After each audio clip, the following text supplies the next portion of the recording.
All right, guys. What I wanted to do for you was simply quickly review the reading guide that I gave you on Friday regarding Chapter 6, Section 1. This is the expansion of industry. On Friday, we went over the learning targets, which are listed in the study guide. And so you might want to think about reviewing those again at some point and then comparing it to the answers that you put for your homework assignment. Hopefully, the substitute teacher will be coming around and awarding you a stamp if you were able to complete this assignment by this morning. But as it is, I want to go over some things with you because I'm not going to be there with you in person this morning. But this was the next best thing that I could come up with so that we could review it. So, question one was asking you about three key factors that helped the United States go from being primarily an agricultural nation at the end of the Civil War, 1865, to becoming one of the world's leading industrial powers by the 1920s.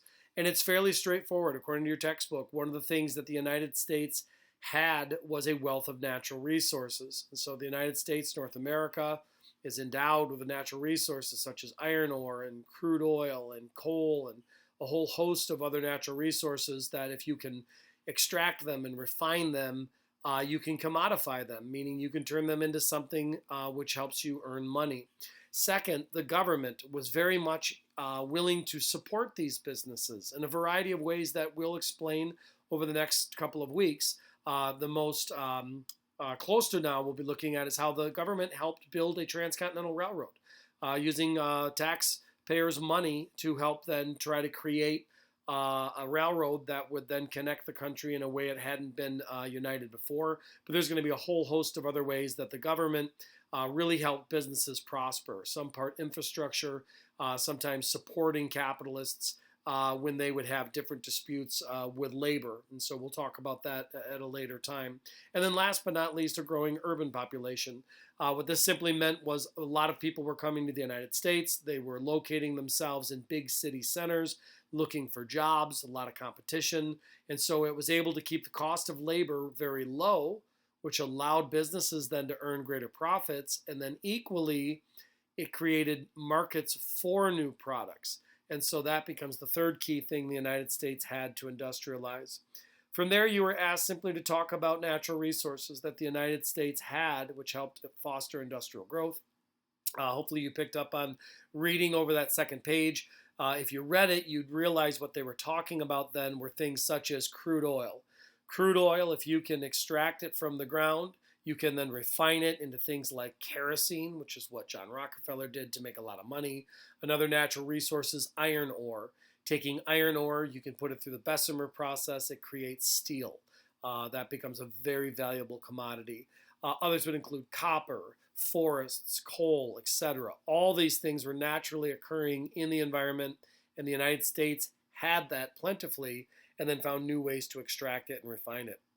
The Bessemer process, I mentioned that a moment ago, that's how you take iron ore and you're able to then convert it into steel. Basically, what the Bessemer process did was injected air into molten iron. Molten iron means you heat iron ore up until it melts, and then once it's been melted down, you are able to inject air, which removes carbon, and thus producing steel. Now, why would I want steel instead of iron?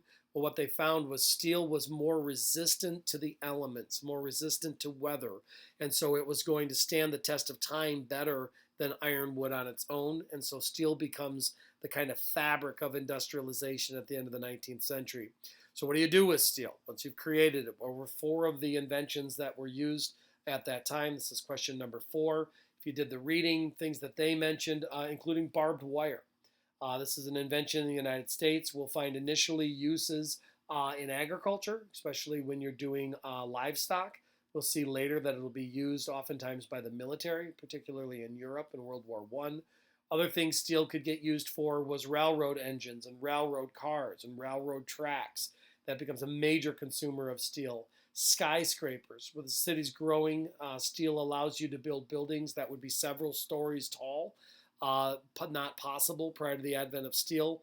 Farm implements means using steel to do things like reapers and plows, which are going to greatly increase productivity for farmers. They use steel to build bridges, the Brooklyn Bridge being maybe the most famous of them all early on. But we know that we'll see lots of bridges throughout the United States over time. Mackinac Bridge, Golden Gate Bridge.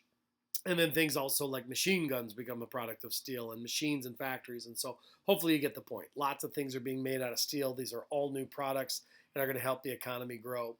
When you looked at that timeline that was in the textbook, you can kind of see that during the 19th century, right, there's lots of inventions that are going to start to change the way that people live and work, and it's going to affect them in a whole host of ways. And according to that timeline, there was 15 major inventions that they included. And so what I hope you had a chance to do is look at those inventions and ask yourself, what invention do I think was maybe the most impactful, and how it might have changed the workplace and how it might have changed people's lives and their productivity. Obviously, we could debate this for some time, but I just want you to realize what a time of change this was and how much innovation was then creating a lot of that change. When you went to the back page, you got to look at some of these inventors. These are people I'd want you to be familiar with. When you do your open note assessment here today, this will be some of the stuff I'll expect you to be able to recognize. George Westinghouse was able to take part in making electricity safer and more affordable. There was a time electricity was really only within reach for the wealthy, but in time it becomes something everyone's going to have access to. I think today most homes, would just take for granted the inclusion of electricity in the home itself. Christopher Sholes is going to engineer a typewriter, and the typewriter eventually will be used and really, give way to keyboards and all these ways that we use for communication and productivity in the office place. And so the typewriter is a rather revolutionary design. Alexander Graham Bell with the telephone.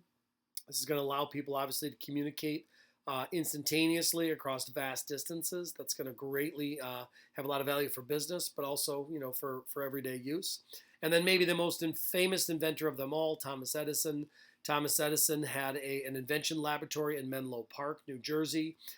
There he is going to take part in the creation of a light bulb that would ultimately change the way that homes and businesses are going to be lit, and changes really the workday because it's going to allow for work to occur in hours when it couldn't have otherwise. He comes up with a system of electrical distribution so that cities can now have access to it across a vast chain of blocks and streets.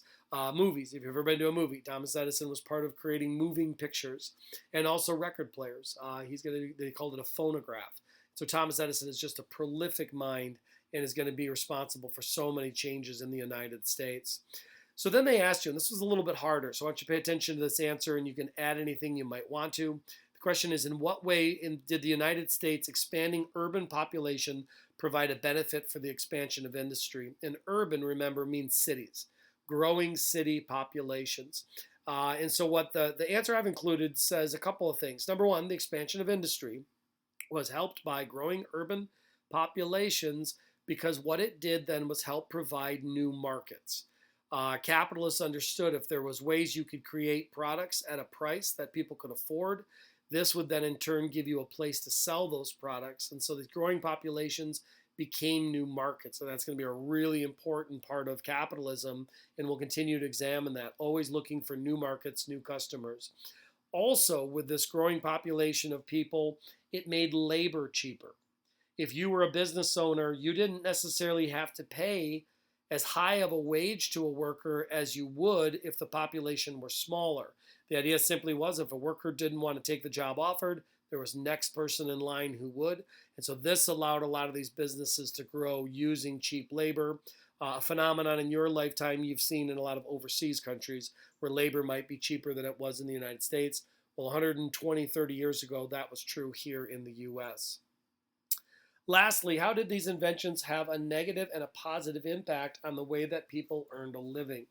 And so basically, one of the things you'll realize is that the inventions did a lot of positives.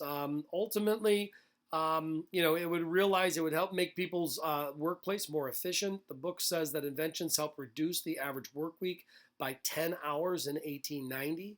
Now, understand they still worked very long shifts and many days a week, but it did help lower that a bit. But the advent of technology also made a lot of skilled workers, people who had trades that were very valuable. Oftentimes they'd get replaced by machines, and they began to be a bit of a threat in terms of knowing that their jobs could be eliminated with the advent of technology. And so with technology, we see people having to change oftentimes where they work. Farming technology, for example, means a lot of farm workers suddenly aren't needed on farms like they once were.